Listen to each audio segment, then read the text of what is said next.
Welcome to a special Wednesday edition of Flat Earth Fridays. How are you doing this evening, brother?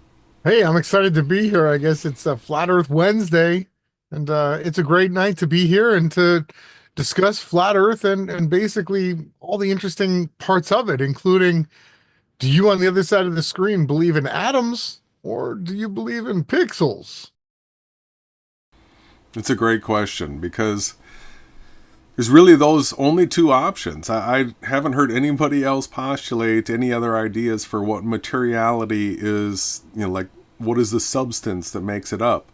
And so we're going to be going into that tonight. This is a topic that, sort of dear to my heart. I grew up sort of a tech spec nerd where, from the time I was 16 till about 40, I always cared about what the tech specs were. What's the resolution? What's the pixel count? What's the frequency? All these different types of specs for computers, for stereo systems, for cell phones, all that kind of stuff. I always wanted the top tech specs.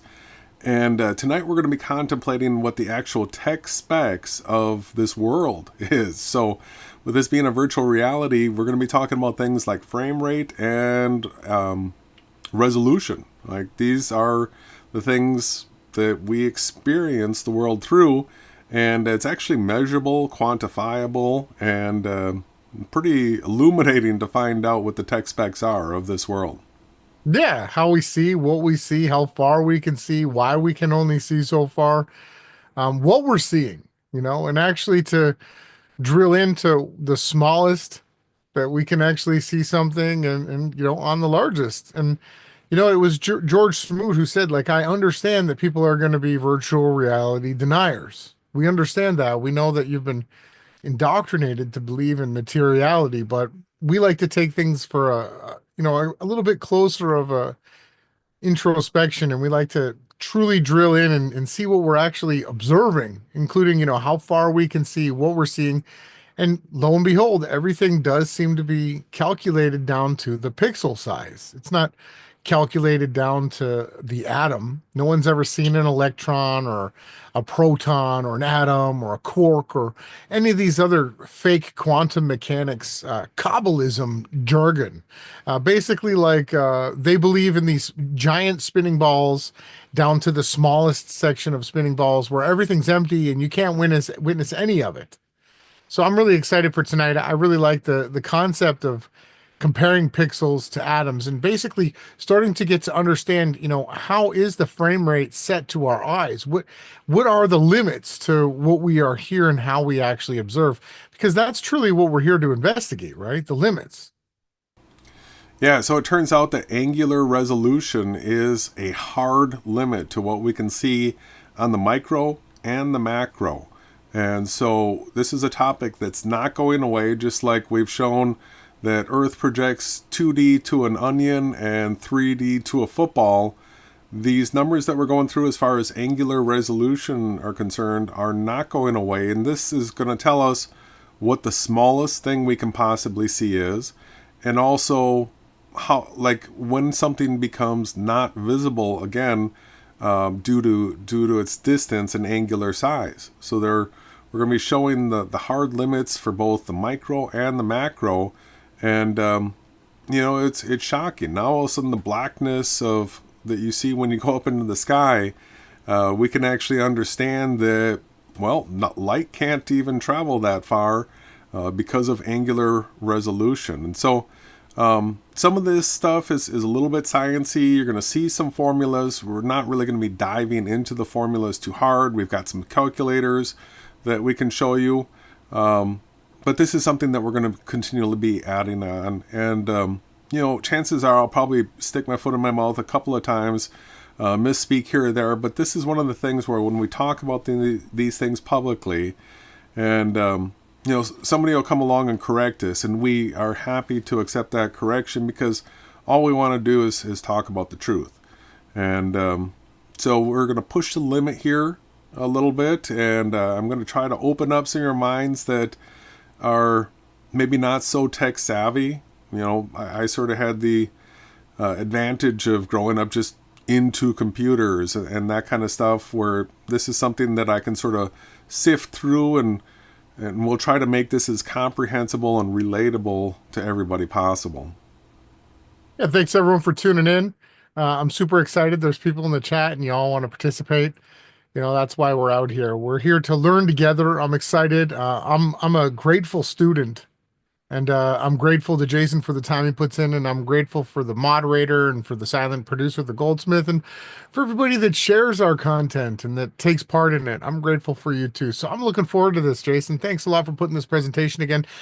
Just an FYI, you will be doing a podcast with a gentleman named Topher. What's the name of his channel? It didn't happen. It was supposed to be tonight. Yeah, so Biocharisma, we tried doing it last night and there were technical difficulties. So we were going to do it tonight. He had something come up.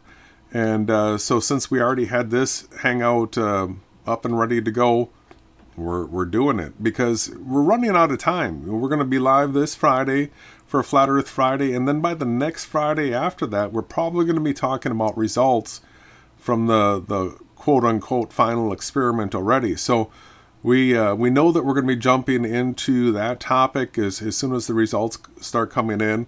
And there's a whole bunch of things that we want to get out in advance of it. So we're sort of under a crunch to try to get as much of this content out as we can right now.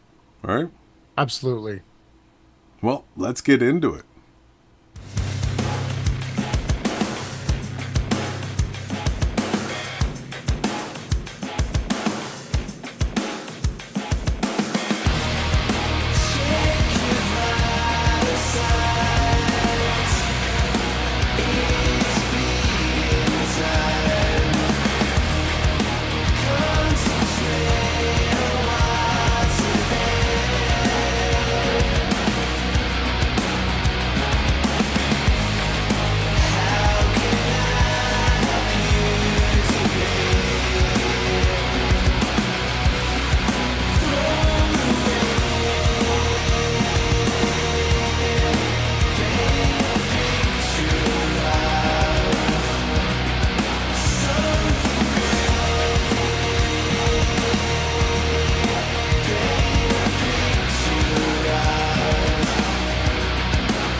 And we are back.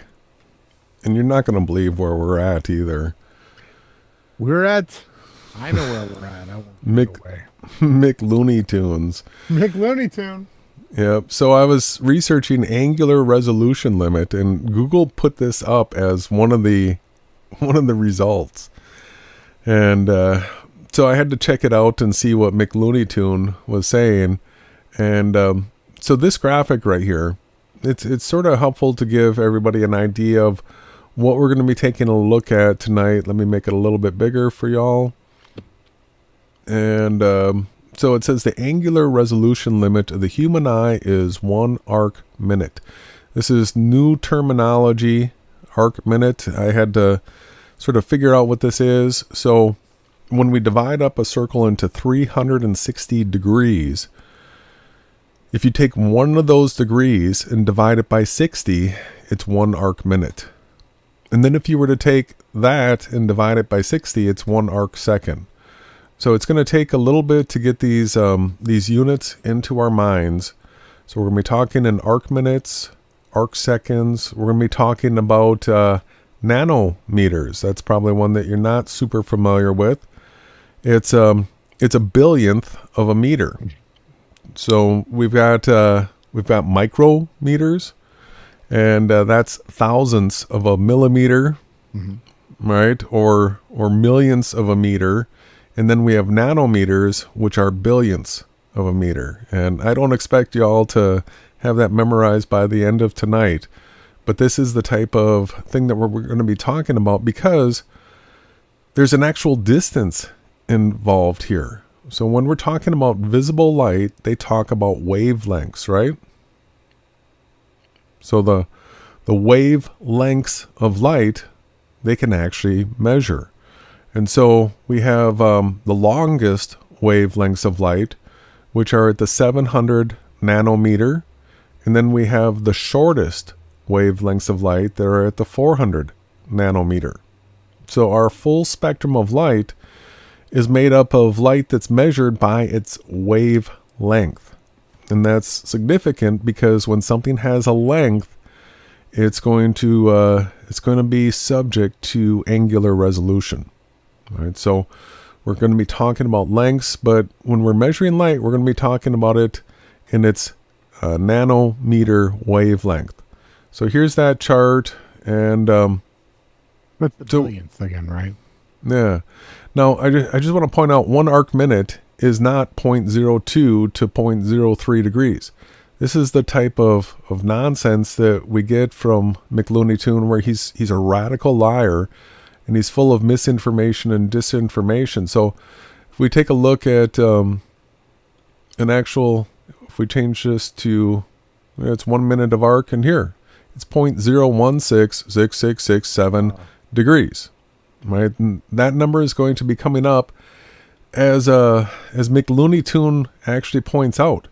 So he's got these asterisks out here. He's got the asterisks by the number 9, and then he says the numerology. So all of a sudden this supposedly science guy is talking about numerology of the 6s, the 9s as 666 are intentional, right? The subject is vast, but it is their mark. Whose mark? The mark of the Freemasons and Jesuits and those people. He talks about sacred geometry, sounds, cymatics, Fibonacci patterns, flowers, tree of life, numerous other examples, Pythagorean, I've got really bad allergies, everybody. I'm alchemy, Hermeticism, Babylonian, Egyptian, Greek, paganism, right? He talks about 666, how this is Mick Looney Tune. And this is the stuff that he's talking about when he's talking about angular resolution limit. So he says flat earthers reference the Rayleigh criterion. And we're going to be getting into this. We're going to go in and study angular resolution, and you're going to find out what the Rayleigh criterion is. Some even going as far as putting the formula in their presentations. Well, here we go right now. The Rayleigh criterion quantifies the relationship between the aperture size of an optical device and the wavelength of light. This gives a specific angular size beyond which details are blurred or unresolvable. It does not mean things are not seen. It means the details are not clear. Now, so this is another absolute bold-faced lie, because this is the point at which light is actually cut off based on its frequency. We'll be diving into that, but this is pure lies. And he says, despite the fact that angular resolution has no capability to make something disappear, flat earthers persist in claiming that angular resolution causes things to disappear. And that's literally what it does. So this is the COINTEL lie disinformation that shows up when you're searching angular resolution. And so let's go ahead and take this topic into this frames per second and pixel size and angular resolution and all that kind of stuff. I want to show you some fun things, people, regarding how we can relate our vision to the way cameras work. And so articles, how many frames per second can the human eye see? So we're talking about how our brains process reality, right? So let's get this in the right order. Light passes through the cornea at the front of our eye till it hits the lens. So we have a pupil, which is the aperture, right? That determines the size at which the light is coming in. And then we have a distance to the back of our eye where the light is shining on the back of our eye. The lens then focuses the light on a point at the very back of your eye in a place called the retina. Then photoreceptor cells at the back of our eye turn the light into electrical signals, while the cells known as rods and cones pick up on motion. The optic nerve carries the electrical signals to your brain, which converts the signals into images. Very complex. Very. And to think that Mick Looney Tune will tell you that this all evolved out of, primordial goo is just crazy to think that the absolute specs and it's so intricate how the eye works. So let's stop and think about this just for a second. None of this a person could even comprehend until things like our computer screens came along and movies and things like that, because before that we had no way of storing and recording information. We could only see something and try to lock it into our memory. And so, I mean, that whole process right there where you hold a picture in mind, you're storing it in memory. If you don't recall that picture often enough, it eventually gets overwritten and you can't recall it with the clarity that you originally did. But now we have the ability to take pictures, save those pictures. We can print them. So then we have resolution, and then it becomes the dots per inch that we're talking about. And when it comes to all of our computer screens and stuff like that, it's pixels per inch. So it's always coming down to a dot, a tiny, tiny little dot. And that dot is basically the smallest resolvable thing that we can see. So it talks about here how our major motion pictures are usually 24 frames per second. That's the industry standard that they settled on, where it requires less data storage and it gets by. So some of the things that you'll find is that the illusion of motion begins at about 10 frames per second. So back in the days where you just had a picture book where you're flipping the pages of it, if those pictures were flipping at a rate of 10 pictures per second, then you get animation. All right, so then 24 frames per second is pretty fluid, but it's not razor crisp. So we're talking about what is the refresh rate that we see at. And so computer screens, they were able to figure this out, where if your desktop monitor's refresh rate is at 60 hertz, which is standard, that it means that it updates 60 times per second. 1 frame per second is roughly equivalent to 1 hertz. So it's this refresh rate of 60 hertz that the constant flickering lights no longer seems perceivable. So, in the past, experts maintained that the most people's maximum ability to detect flicker ranged between 50 and 90 hertz, or that the maximum number of frames per second that a person could see topped out around 60. All right, so when we make videos, we choose at the beginning of the project what our frame rate's going to be. And so most things I'll do 30 frames per second, but if it's got more high animation in it, then 60 frames per second is better, and it's perceivable. So are you actually seeing all those frames that flash by? For example, the authors of a 2014 study out of Massachusetts Institute of Technology found that the brain can process an image that your eye sees for only 13 milliseconds, a very rapid processing speed. That's especially rapid when compared to the accepted 100 milliseconds that appears in earlier studies. 13 milliseconds translates into about 75 frames per second. So there's so many different ways that they test this and analyze this, but this method of seeing what the fastest flash, right, that a person picks up on, of being 13 milliseconds, turns out that we can really see up to 75 frames per second. All right. So we're talking about frame rate right now. And one way you can test this is if you film lights with your cell phone or with a camera, and you'll actually see the flickering of the lights depending on the frame rate of the camera that you're using. It's quite easy to see if you film your microwave clock, you're in a car, if you film the clock in your car. Sometimes TVs, if you have your cell phone and you film a certain TV, it'll show that frame rate flicker. Yep. So this guy right here is a YouTuber that talks about this topic. He's got this video about 10 frames per second. He tries to say some radical things to get some interest. But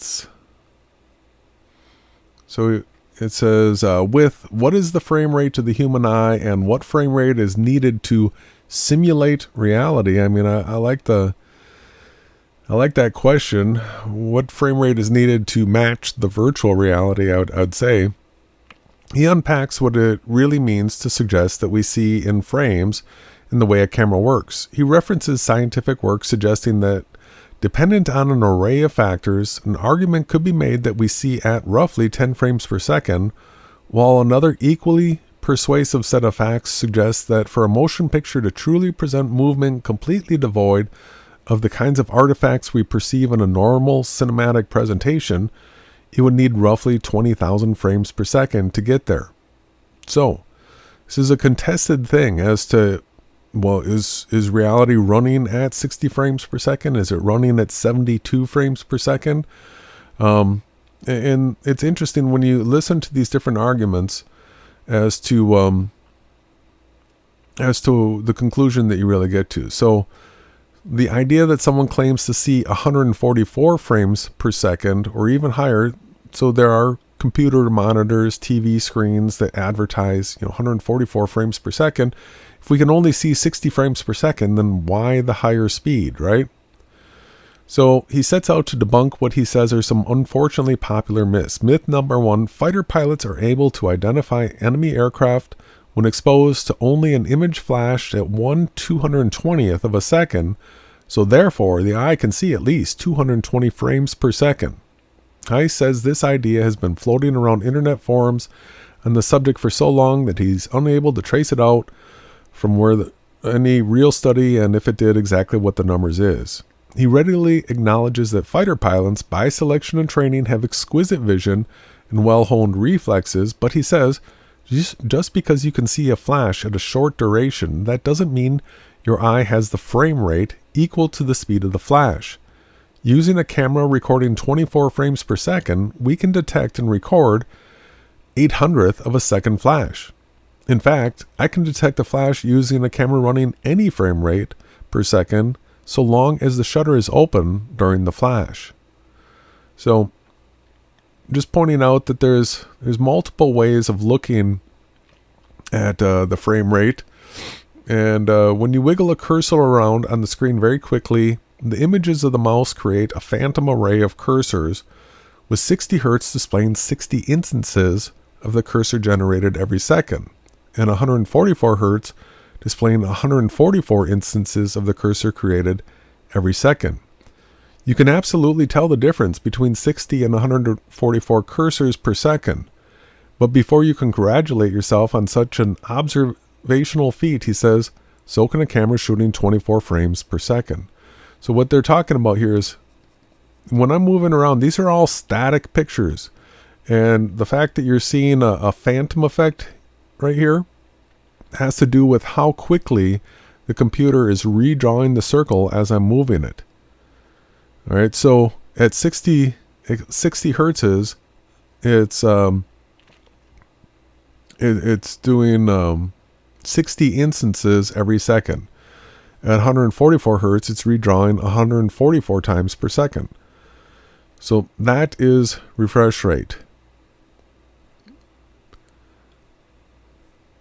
Now let's start talking about angular resolution, because this is where it gets interesting. So we're talking about the tech specs of the VR right now. And let me make this a little bigger. So when we're talking about the resolution of what we can see as a human, we're talking about some biological specs, right? As far as the size of our eye, the size of our pupil, these types of things, how far we can see. So here we're starting to talk about the human body. The upper limit on angular resolution for the human eye is about 0.008 degrees, based on the Rayleigh diffraction limit for light entering the pupil. So we will be getting to this Rayleigh diffraction limit. It says the binocular central field of view is about 60 degrees vertically and 120 degrees laterally. So if you divide that up into the smallest cells, it would be possible to resolve with human-sized pupils. You get about 112 million pixels. Now, this is all theoretical based on this number of 0.008 degrees. All right? We don't actually... This right here is going to be showing that this is a theoretical number up here of the 112 million pixels. Of course, the human eyes don't work nearly that well. So this is just an upper limit. Most humans have a visual acuity, which allows them to distinguish objects separated by about 1 arc minute, or about 0.016 degrees. Twice the diffraction limit. So we don't see to the diffraction limit with our eyes. We can do that with cameras, telescopes, that type of stuff, but our eyes have a different limit of 1 arc minute, or 0.016 degrees, which would mean only about 28 million pixels.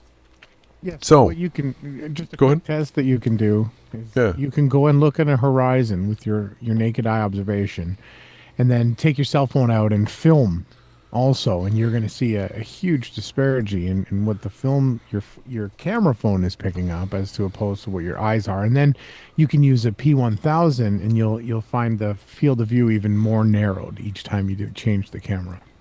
Yeah, absolutely. We'll be bringing that all up. The 28 million pixels. So megapixel is a million pixels. So this is 2.8 megapixel. And to give you a little comparison, when the first iPhone came out, I believe it came out with a 2 megapixel camera on it. Now we're up into the neighborhood of like 12, 15, some cameras, 20 megapixels, stuff like that. So even the very first iPhone camera has had about the same resolution as what the human eye does, amazingly enough. So our tech is catching up real quickly. let's take a look at human eye here and these rods and cones, because people are going to say our eyes aren't digital cameras. They don't have a sensor in the back of the eye like a camera does, but actually we do, and it's the rods and cones. So the rods are responsible for vision at low light levels. They do not mediate color vision and have a low spatial acuity. So the rods are around the outside edges, and they're great for night vision because they work in low levels of light, but you don't really have color vision with the rods. That comes with the cones. And they're capable of color vision and responsible for high spatial acuity. There's 3 different types of cones: the S cone, M cone, and L cone. So here we've got an eye. We've got it laid out with the degrees. We do have a blind spot where the optical nerve is, but they even have it all mapped out, the number of rods and cones per millimeter. So they have the inside of the eye all mapped out where they know, on average, how many pixels there are, because this is how many photoreceptors we have in our eyes. Now, not all of these have their own optical nerve. So the cones have their own nerves, but the rods sometimes are grouped together where they're sharing bandwidth with each other. So they go through the different types of setups of these. And then when we get down here, all right, here's a mosaic showing the basic layout of the receptors in our eye. And it says here, from the cone mosaic, we can estimate spatial acuity or the ability to see fine detail. In the central fovea, there are approximately 150,000 cones per square millimeter. The distance between cone centers is the hexagonal packing of the cones is about 0.003 millimeter. To convert this to degrees of visual angle, you need to know that there are 0.29 millimeters per degree, so that the spacing is 0.003 divided by 0.29, equaling 0.013 degrees between cone centers. So if you remember, 1 arc minute is equal to 0.016 degrees. We go back here. The spacing between the cones and the rods on our eye actually gets down to 0.013 degrees between cone centers. So this right here is the maximum resolution that we can possibly get, because that's how many receptors that we have to pick up. I mean, this is in the back of our eye, the retina, we've got this many photoreceptors. So that's the pixel count. You can't have more resolution than you have individual receptors. And remember, some of these receptors are grouped together on nerves, so not everything's getting the exact same amount of resolution. So that ends up, if you do research on this article, if you take a look at the maximum resolution of the eye, this is the ultimate perfect situation. They'll say that the eye can have a resolution of up to 576 megapixels. But it says, however, the eye's resolution drops to 5 to 15 megapixels in a single glance because of flaws like the blind spot, and the fact that the high resolution is only visible at the center of the eye's field of view. Well, I mean, that's basically has to be taken into consideration for tuning. So we can still see through our peripheral. Like, you'll find a good hockey player will be able to see the puck when it's on the outside skirts of his vision, but we can't see clearly. As well as there's tests that you can do where they can show you exactly, this is all such an interesting topic, how finely tuned. So you're stating that our clearest vision, they're saying, is 576 megapixels. And that's directly in the center in front of our eyes for how many arc seconds? Well, so the 576 megapixels is if you take the entire surface area of the retina that can receive, light and images, and you gave it a max resolution for the entire back of the eye. That's the theoretical max. Okay. But then it says here, when the eye is focused on a single point, the most detailed vision is in the fovea. This translates to roughly 7 to 15 megapixels of resolution. Right?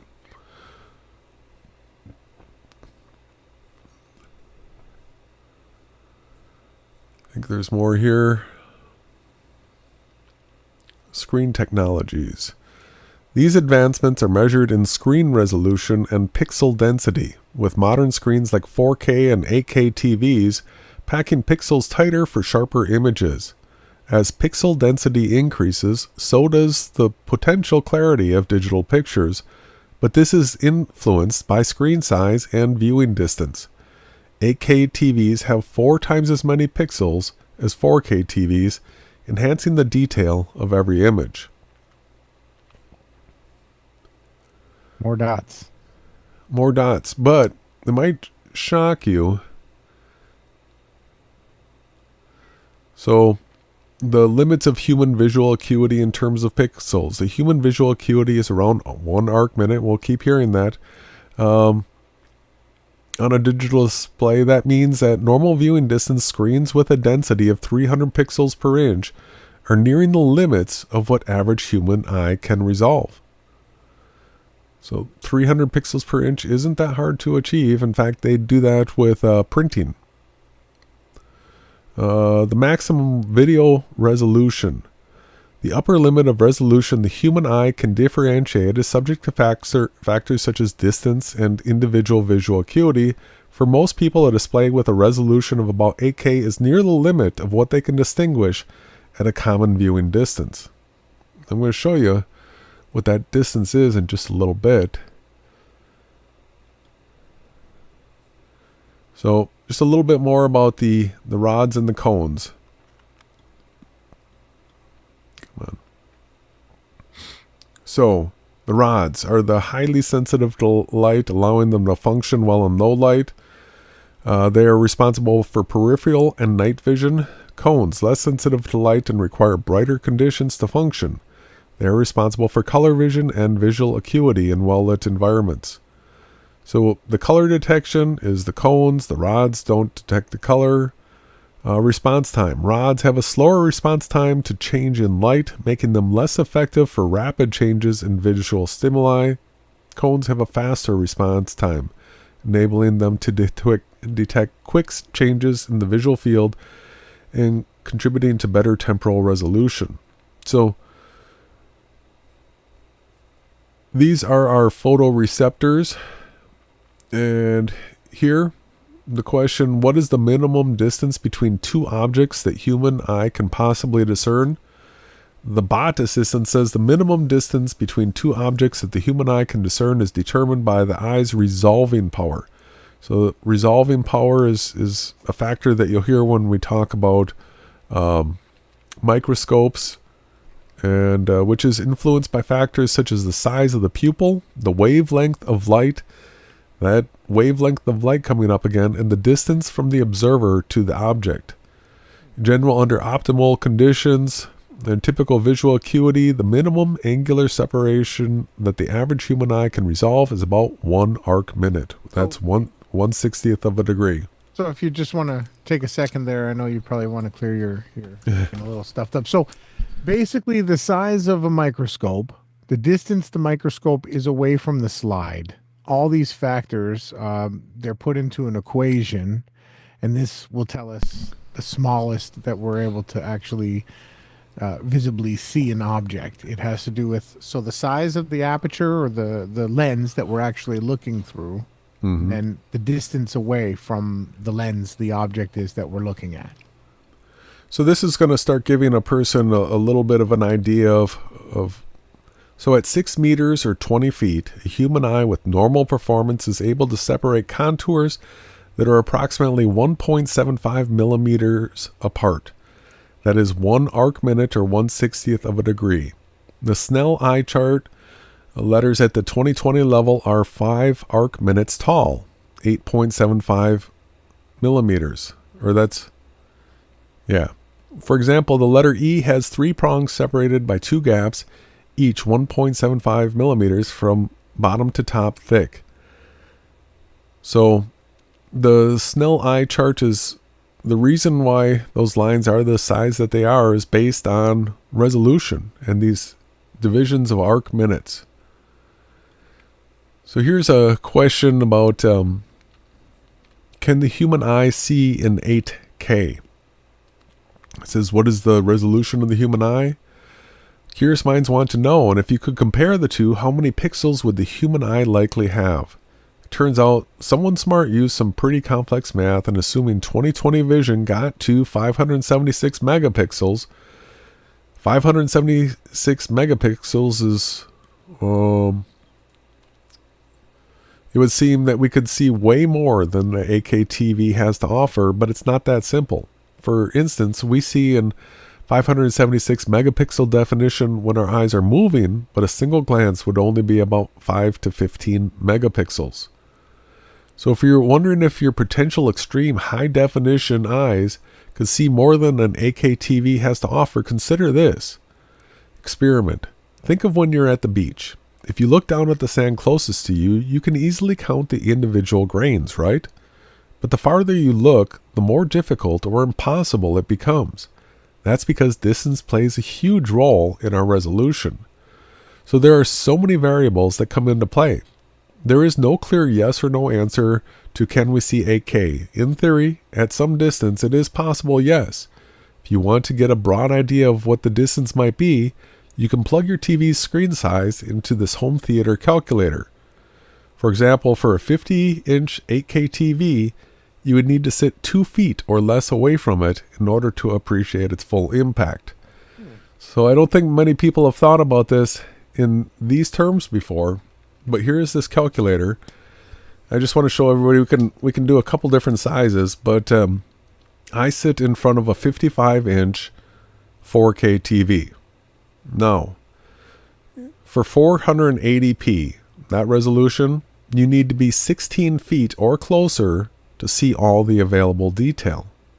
For 720, you need to be 11 feet or closer to see all available detail. For 1080, you need to be 7 feet or closer to see all available detail. For 4K, you must be 3 feet or closer to see all available detail. And for 8K, you have to be 2 feet or closer to see all available detail. So I sit rather close to a 55-inch TV, but this is actually how close I have to sit in order to take full advantage of the 4K resolution. So if I jumped to an 8K television but didn't get any closer to the TV, I wouldn't be able to pick up any extra detail because I'm already running into an angular resolution limit. You're following me on that one? Mm-hmm. Very quickly too. It's not at a very far distance that you're starting to run out of the angular resolution. So let's do a big TV. Let's say a 75-inch. For a 75-inch, you need to be 22 feet or closer for 480, 15 feet or closer for 720, 10 feet or closer for 1080, 5 feet or closer for a 4K, and still 2 feet or closer for an 8K to be able to have that extra resolution do anything for you. 8K is not changing. 150 inch, is it the same? No, let's go to 120 inch. Oh, it just happens to be the size. Nah, I wish that was my TV size. So yeah, that's a 10-foot diagonal TV, 120 inch. Yeah. Right? And you have to be 4 feet or closer to see all the detail because of the angular resolution. Okay. All right. So the reason to jump for 4K to 8K, really, it's not there because of angular resolution. You're already getting capped out. Unless if you're at a long distance, and then it does make a difference. But I thought that was interesting. So another article on what's the smallest size that a person can see. So that comes down to a person's visual acuity. And once again, they're talking about 1 minute of arc. They call it a MAR, 1 minute of arc. So we've got some diagrams, and this, our eye is a lens, right? It's the most sophisticated lens you can possibly imagine. And the idea that we're somehow evolved from nothingness, I mean, that just gets blown away when you start looking at how eyesight works. So this brings in this idea of being able to focus at a certain distance, because adults, assuming the closest distance an adult can focus is 100 millimeters, an average maximal acuity of 1 MAR, the smallest visible size, boils down to 29 microns. And a young child can focus at a distance down to 50 millimeters. So as we get older, we can't focus as close. So the size that we can see down to changes. So as an adult, 29 microns, we sort of hope to be able to see. And for a child, they could probably see something down to 6 microns because of their ability to focus at a closer distance.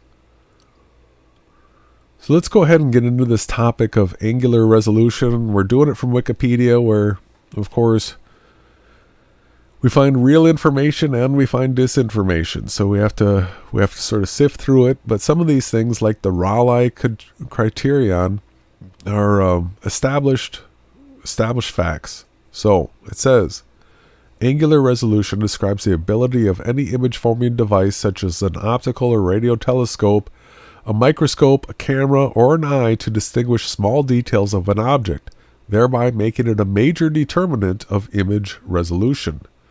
It is used in optics, applied to light waves, in antenna theory, applied to radio waves, and in acoustics, applied to sound waves. So we're getting the matching different, so our different abilities within our avatar. We have the hear, the sight, the smell, and we're starting to combine these now with this angular resolution as well. We get the inverse square law, and there's so much more of this that we could get into. This is just basically just Jason's just opening the eyes to the topic, basically. Yeah, now notice each of these three things, they're talked about in waves, right? So we have light waves, radio waves, sound waves, and those waves all have a length to them, right?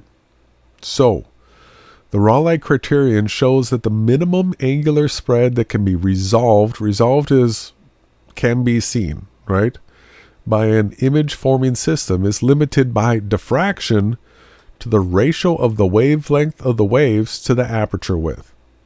Right? This might sound complicated, but it's actually a really simple-looking formula, and it looks like this. So, angular resolution calculator.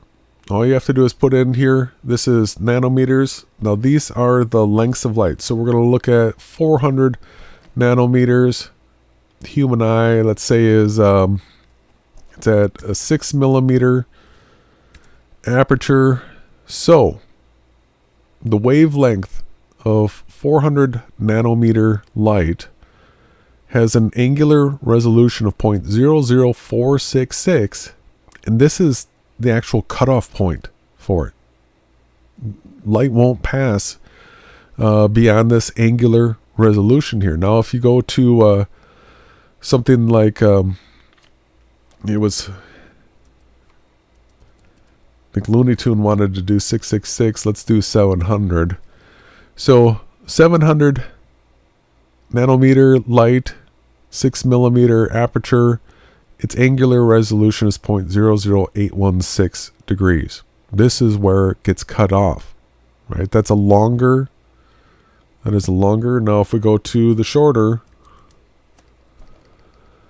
this is where the wavelength gets cut off. So we have the wavelength of light, and we have an aperture, and we have a resolution. That's it. Those are our three factors. The Rayleigh criterion, the minimum angular spread that can be resolved by an image forming system is limited by diffraction to the ratio of the wavelength of the waves to the aperture width. That's it. So basically, we're saying the width of what we're looking through, the lens. If it's a camera, it's got a camera lens. If it's a microscope, it's got the eyepiece that you're looking through. So the width of that, and then the width of the light wave, is the distance that things are visible to. Mm-hmm. So resolving power is the ability of an imaging device to separate distinct points of an object that are located at a small angular distance, or it is the power of an optical instrument to separate faraway objects that are close together into individual images. So this is both on the micro and on the macro, where we're seeing on the small size, what is the smallest point that we can still see separation between two things, right? And then on distance, so when it's far away, how close together can something be and still be considered individual images? Yeah, so like perspective, people like to talk about these types of things with perspective, but you can think of the railroad tracks, how they converge, or street lights, how you can see as you look down the street, all of a sudden they blend into one. The railroad tracks converge. This is the type of, now we're talking about on the smallest scale, where two dots that are so far apart then merge into one. Yeah, so resolution is the general term used to describe the precision with which any instrument measures and records. Resolution is what our eyes have. Resolution is what these TV screens. Resolution is what any picture has, and then this Rayleigh criterion. This is the hard cutoff line. It says, on the other hand, diffraction comes from the wave nature of light and is determined by the finite aperture of the optical elements. So this airy diffraction pattern right here has to do with focusing a lens. And so they talk about when something is separated where you can see two distinct points, what's considered resolved and what's not considered resolved. So in this top one, this is resolved.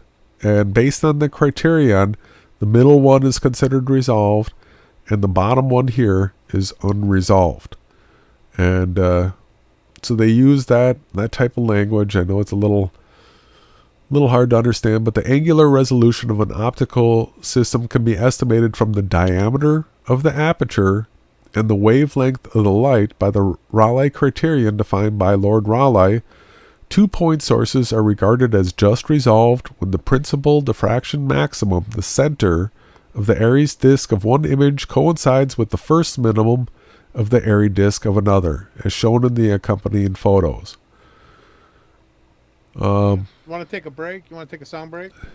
Sure. Okay, let's go. All right.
I couldn't understand. She was saying, "You're gone." I'm like, "What do you mean? We're right here." Jason's reading, right? Yeah, I was just going through all this information. He said, "There's all we can see is the thumbnail. We know about the pixels and the atoms." But continue, please. So it does say here objects as small as 30 nanometers have been resolved with using these special techniques. We were unresolvable for a bit, okay? So that is, we'll skip Dawes limit, optical resolution. All right, it describes the ability of an imaging system to resolve detail. So we have lateral resolution. The results below are based on mathematical models of airy disks, which assumes an adequate level of contrast. The resolution of a system is based on the minimum distance r at which the points can be distinguished as individuals. That is the key, being able to take 2 points and be able to see that they're not one anymore. So, where r is the minimum distance between resolvable points, this is the wavelength of light, this is the index of refraction, this is half the angle, and the numerical aperture. Then we have lens resolution. The ability of a lens to resolve detail is usually determined by the quality of the lens, but is ultimately limited by diffraction. This is the thing that McToon wants to absolutely deny. Light coming from a point source in the object diffracts through the lens aperture such that it forms a diffraction pattern in the image, which has a central spot and surrounding bright rings, separated by dark nulls. This pattern is known as an airy pattern, and the central bright lobe as an airy disk. The angular radius of the airy disk measured from the center to the first null is given by the angular resolution in radians, the wavelength in light, and d the diameter of the lens aperture in meters. So, 2 adjacent points in the object give rise to 2 diffraction patterns. If the angular separation of the 2 points is significantly less than the airy disk angular radius, then the 2 points cannot be resolved in the image. But if their angular separation is much greater than this, distinct images of the 2 points are formed, and they can therefore be resolved. Rayleigh defined the somewhat arbitrary Rayleigh criterion that 2 points whose angular separation is equal to the airy disk radius to first null can be considered to be resolved. It can be seen that the greater the diameter of the lens or its aperture, the greater the resolution. Astronomical telescopes have increasingly large lenses so that they can see ever finer detail in the stars. So, angular resolution is absolutely determined by the aperture. How big is the aperture? That shows us what our angular resolution can be at the maximum. Now, our eyes are not going to see that. Our eyes have their limit based on their cellular makeup, how many rods and cones there are as receptors. I guess not too much more here. Once again, 1 arc second. So when they talk about this being able to resolve things, we're going to be having to deal with, the Looney Tunes. And so when they see an image like this, they'll call this, that's a binary star. There's 2 of them, right? And this is what they're literally seeing, right? So when you get to your max limits of resolution, your pixels start to get real huge. And that whole Aries thing that we were reading about here is that when these 2 things are sort of like overlining each other by at least half, then you can say that, all right, there's 2 separate things being resolved. When these things are really overlaying each other, you can't say whether or not there's 2 separate things there. It's just a blurry blob mess. And you got to remember that this is the closest that you'll ever come to seeing something on a micro or a macro scale. Our eyes Our eyes can only do so much, so then we use the cameras, and then we're limited by the resolution of the camera. We're limited by the resolution of what we're seeing it on.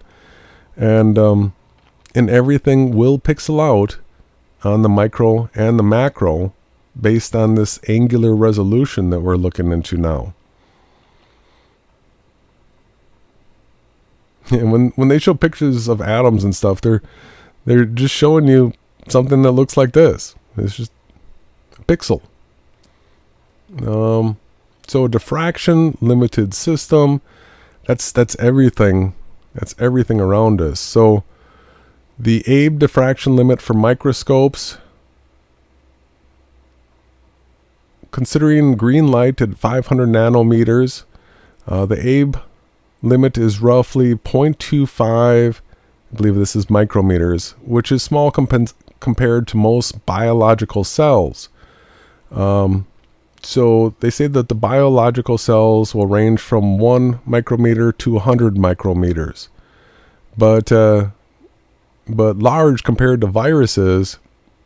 So they say that viruses are 100 nanometers, proteins they call 10 nanometers, less complex molecules 1 nanometer. So none of these things are resolvable.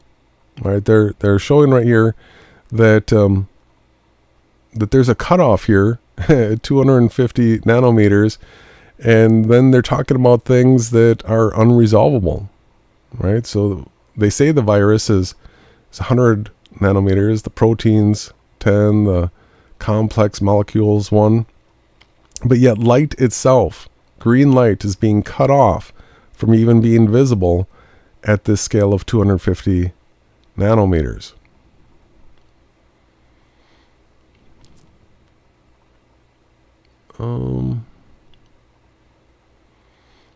Let's go on here.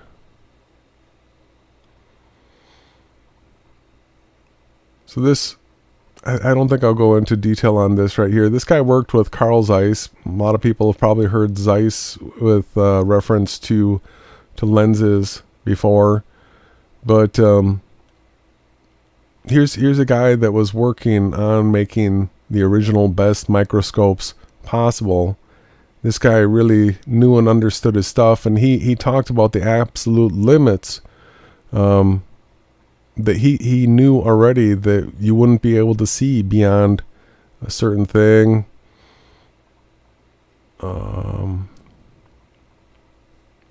Abe defined that the aperture sets the upper limit of microscopic resolution, not the curvature and placement of the lenses. So the aperture, the size of the aperture, is the most important factor, we'll keep saying. Just want to show everybody the radian that we're talking about. This is a different type of unit. This graphic is sort of neat here. The arc of a circle with the same length as the radius of the circle subtends to an angle of 1 radius. So this radius right here is 1 radian out here, and because of the whole pi factor, you can use the radian effectively. So it's just something that you're probably going to need to become familiar with if you want to look into this topic. So how is the Airy diffraction pattern formed? This is the thing where when you shine a light through, here's all right, when light shines through a circular aperture, it creates a diffraction pattern. All right, and this is what they're measuring, is this diffraction pattern. This is just something that happens in this world, and shine a light through a circle and there's diffraction, right? The light does begin being cut down.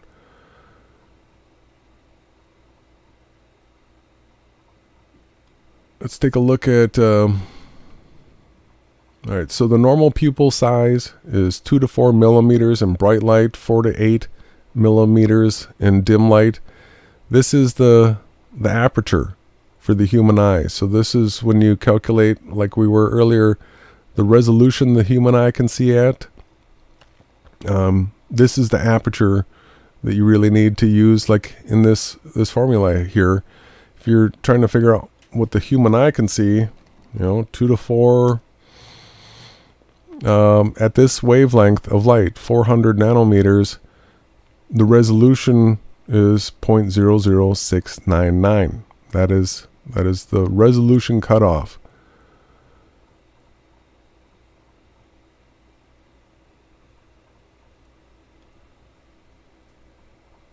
Let's see here. We've got the formula.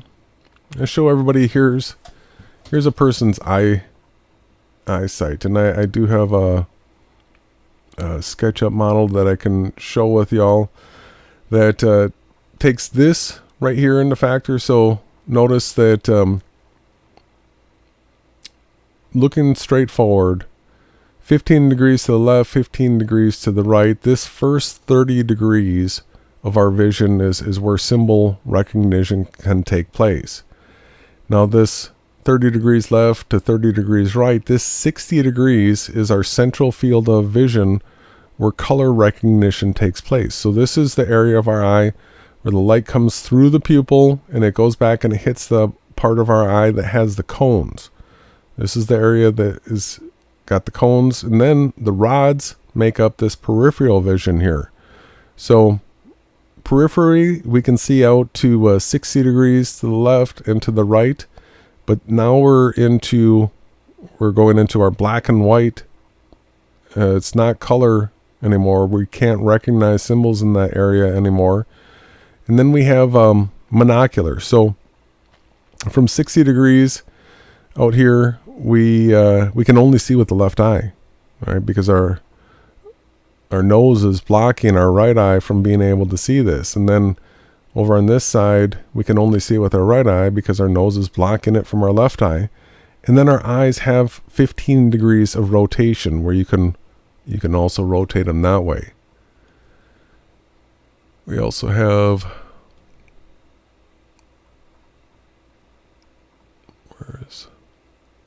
Yeah, you got to have your head on a swivel if you're a hockey player so you don't get hit. You got to really work on the peripheral vision, as well as football and many other sports too. This is where you start to train using these different sections of the vision. I know you're going to go to the modeling program now with SketchUp.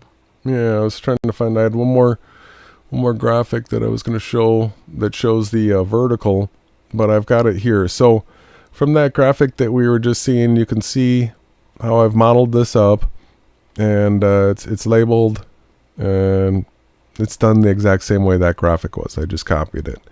So we've got our color vision here in the green. No, color recognition goes all the way to the edge of the yellows, but symbol recognition is in that central green area. Then we also have a vertical range where we can see up to 50 degrees up, and we can see down to 70 degrees. And then we have the same thing with our vertical.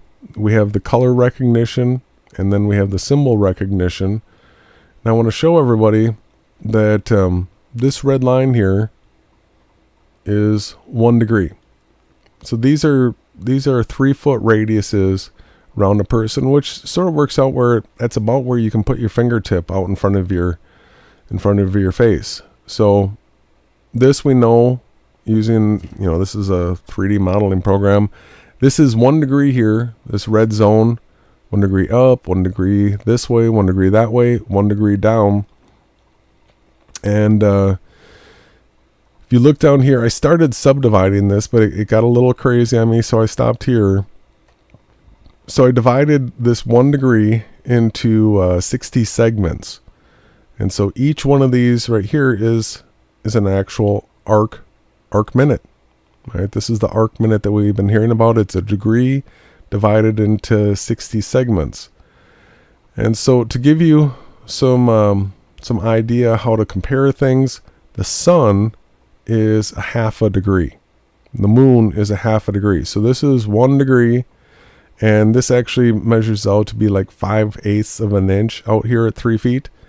And so it'd be like half of that, 5/16 of an inch would be half a degree, and that would be the size of the sun. I'll show you. So here we have a sun that is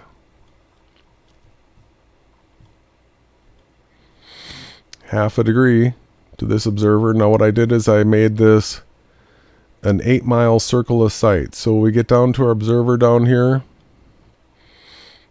and that sun is a half a degree for this observer at a distance of 8 miles. And I just wanted to show everybody that if you go out here and measure that half a degree at 8 miles comes to like 184 feet. So if the sun is being rendered to us at a distance of 8 miles, because it's a half a degree, we know that it is, well, let's get this again. Yeah, like 184 feet. And so this shows you how size, when you're dealing with angles, how it's smaller when it's close to you and it's larger when it's away from you, but it puts things into a real perspective where we're not off in La La Land where we're, the sun's 8 million miles wide or whatever they want to say it is. With angular resolution, we can know what the true size and distance of things are. It is calculable. So that is what we are going to be doing more and more and more of. So that's our field of vision, and we'll be able to do things like the calculations for the ISS. They say the ISS is 361 feet. So I want to show people just a little bit of math here. And then I think then we can move on and get into your part. But so at 3, you want to do it some other time? Maybe Friday. We'll see. You're doing a good job. I don't know if we want to add that in. It's up to you. Just continue. So I know you do have one more modeling program where you've modeled up the vanishing point quite well with the. I don't know if you have that program open as well. That project. I'm trying to remember which one you're talking about. It's basically got a large gray. You've got the height, and then you've got it down to its unresolvable resolution. It's like a distance to the vanishing point diagram that you've created. Oh, yeah. You have that one too? Yeah, I do. All right, so here, let's just show people how this math works a little bit. They say the ISS is 361 feet. So they also say it's 250 miles high. Let's go 250 miles times 5280. That's how many feet there are in a mile. So we got 1,320,000. And so we want to divide 361 by 1,320,000. And this right here, so everybody understands, is giving you... Drum roll. Well, it's giving us the radians. We got to remember that we're getting a result in radians. So let's go to our calculator here quick. And we're going to switch this to radians. We're going to convert this to degrees. So I think I can actually copy that answer. Like that new calculator. No.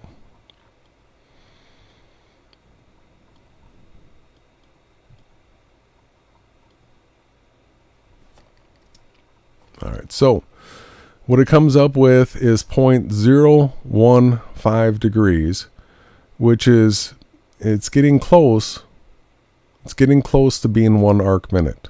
All right, so I think one of the reasons that they used the sizes that they did and the distances that they did is because it gets close to 1 arc minute of resolution, but that would be 1 pixel.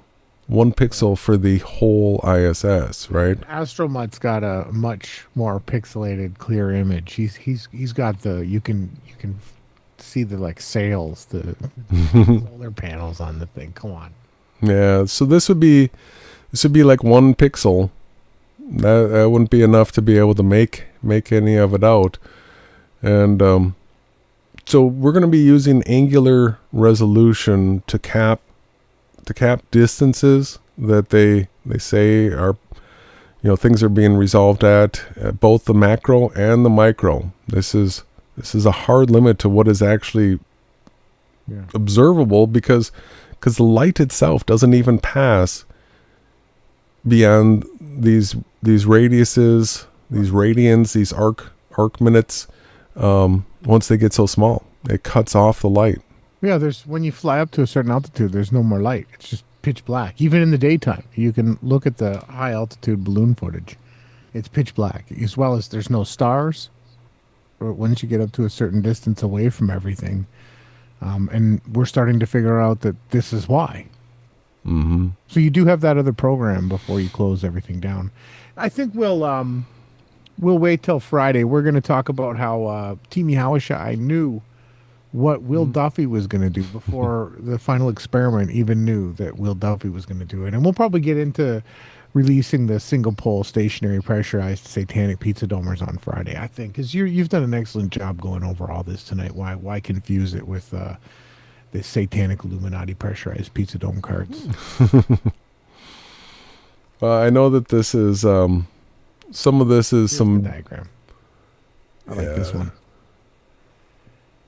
So we do actually showed up in the chat. We have the Rayleigh Criterion Flat Earth channel, and they actually have the content up showing the distances to the vanishing point. And thanks for tuning in. Hopefully you subscribed, Rayleigh, and let us know if Jason's doing a justice here. If he's doing a good job, Jason the Just. Jason the allergy. So what you got to do.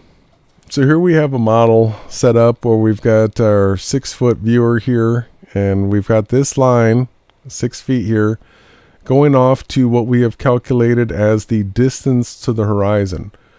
Let me show everybody the distance to the horizon calculation quick.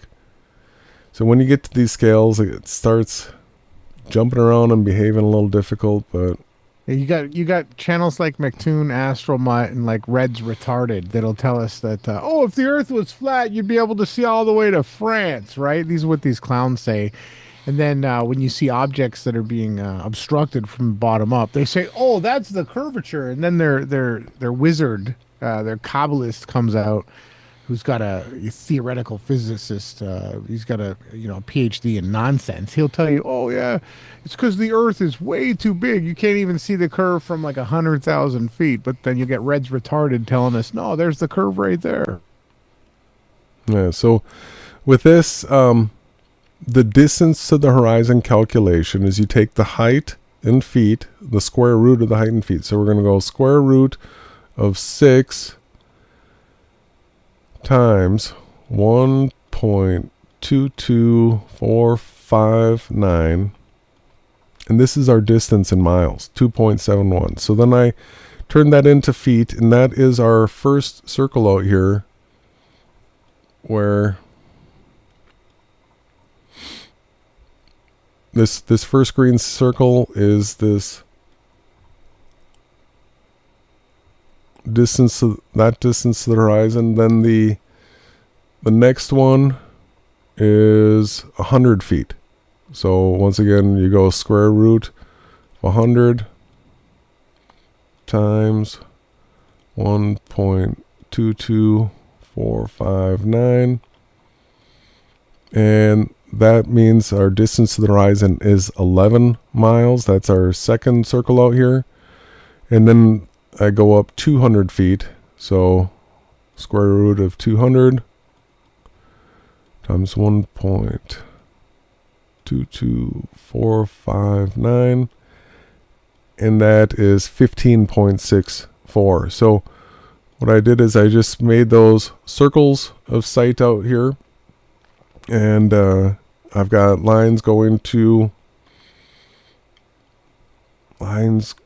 So the first one is down here. That's the 6-footer. That goes to our 2.7 miles away. This is our 100-foot elevation, and the top up here is our 200-foot elevation. Now I put a couple things out here in the distance. Let me show you what I got out here. So here I made, this is 1 foot wide and 3 feet tall. All right, it's a post, and I made it a nice hot pink right here. And then out at the end, I was just sort of playing with this model.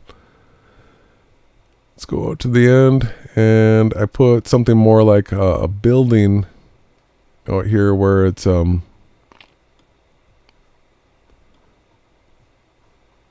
this is 50 feet wide and 100 feet tall.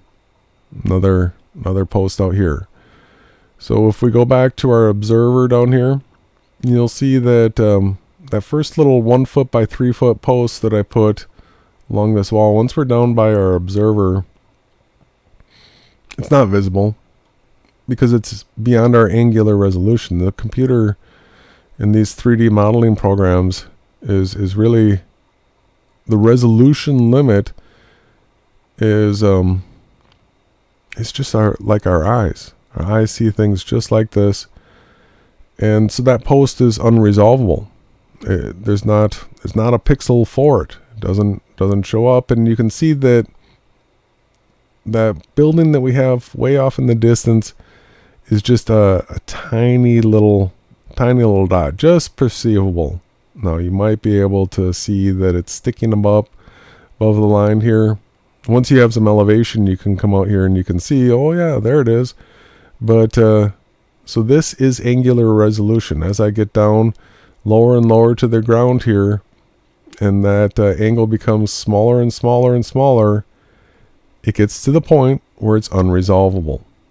And that's the end. And so we're going to just keep talking about where that angular resolution limit is for everything, so that people can't hoax us and say that we're seeing something, X certain distance away, or seeing something a certain size small. No, it's not even physically possible. You get Shane, the supposed top debater for the flat earthers, who goes around with the retarded Walter Bislin model, where they're trying to warp reality worse than the heliocentrists do with bending, warping space-time.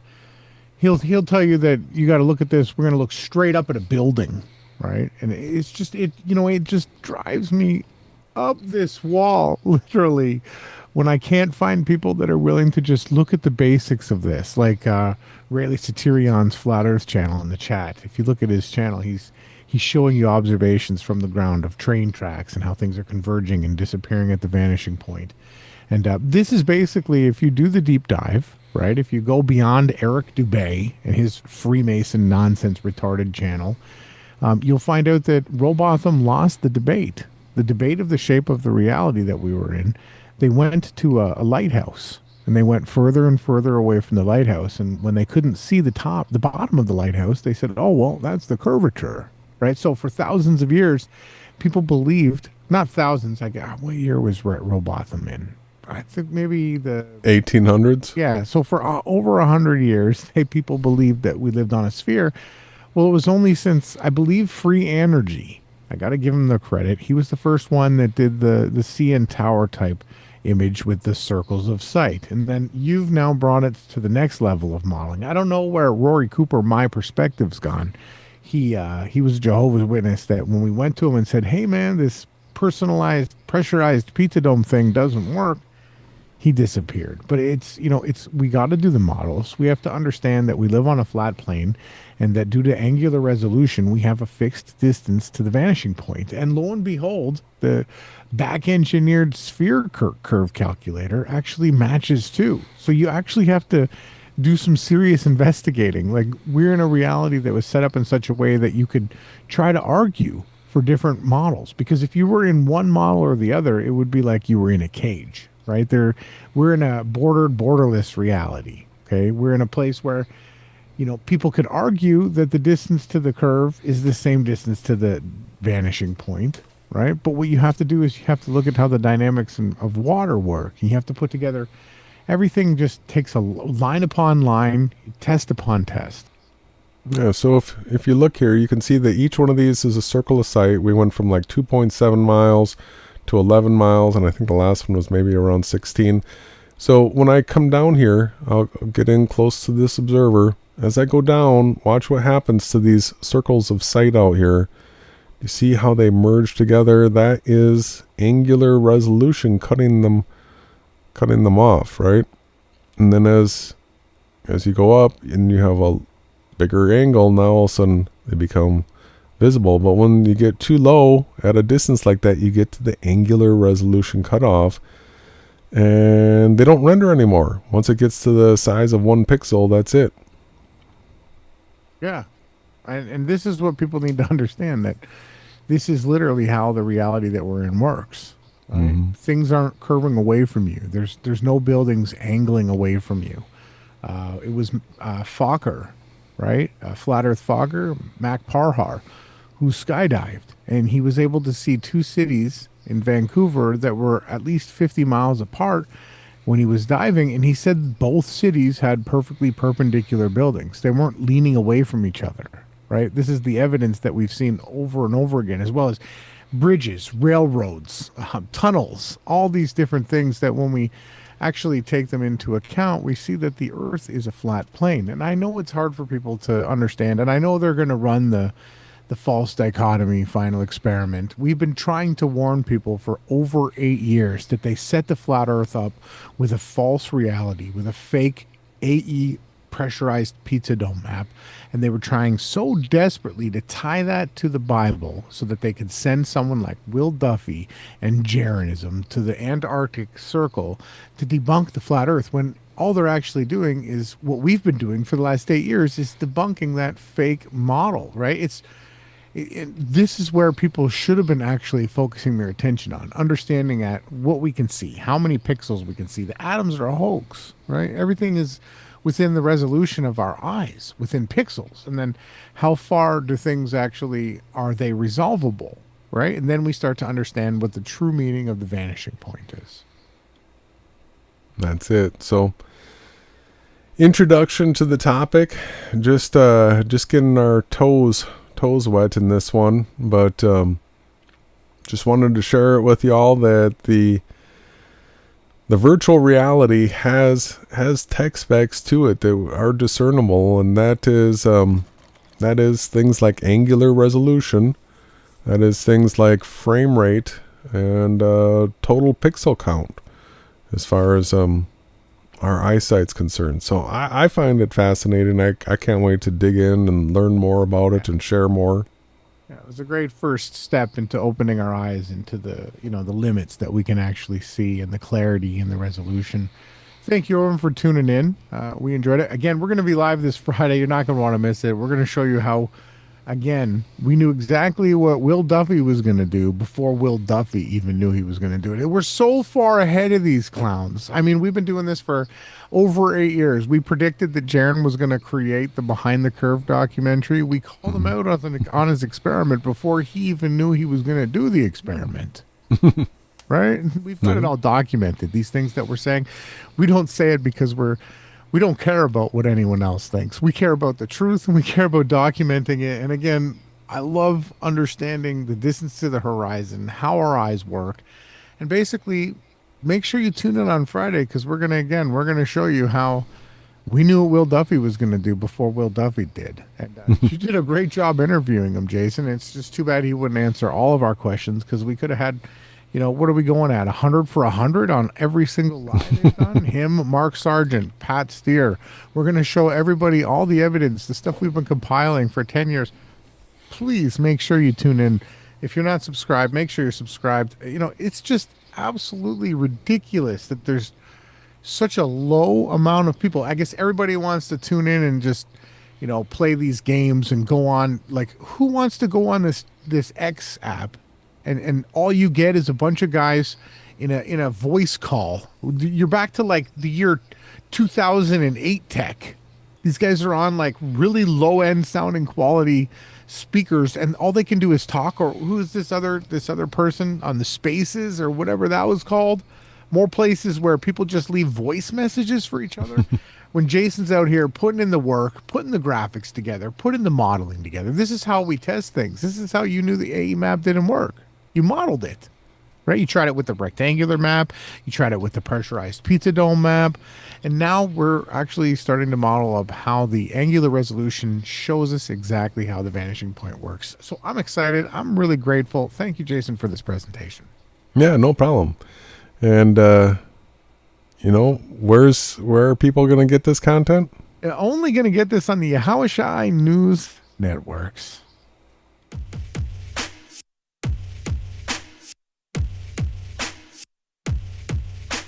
Flowing in, you keep it coming. No, it's kinda calm.